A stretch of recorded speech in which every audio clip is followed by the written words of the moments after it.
For the first time in over 20 years, we don't have one of the big three or Serena in a major quarterfinal. Plus, we could get a new ATP World #1, and it's the second day of quarterfinal action in New York. The Break, presented by Evian, starts now.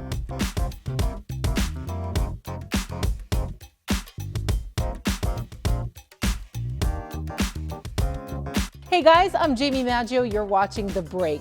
The 2022 U.S. Open and the 2003 U.S. Open have something in common.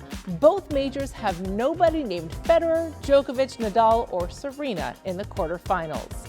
This year marks the first time in almost 2 decades after Rafael Nadal lost to Frances Tiafoe in the 4th round. In 2003, the Williams sisters pulled out of the tournament before it began.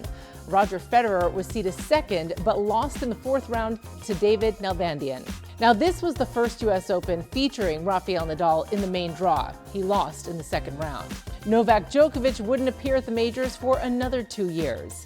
This chart from the ATP shows how dominant the big three have been in the last 20 years. Only 8 others have been crowned major champions since that 2003 U.S. Open.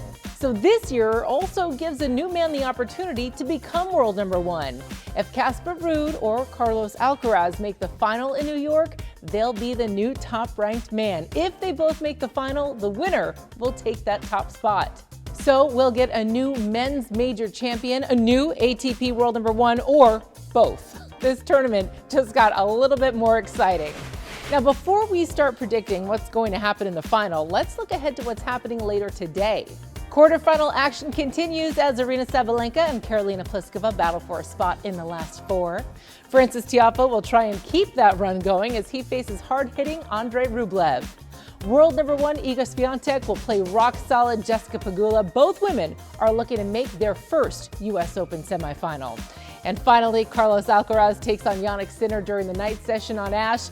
This is the 3rd time they've played this year.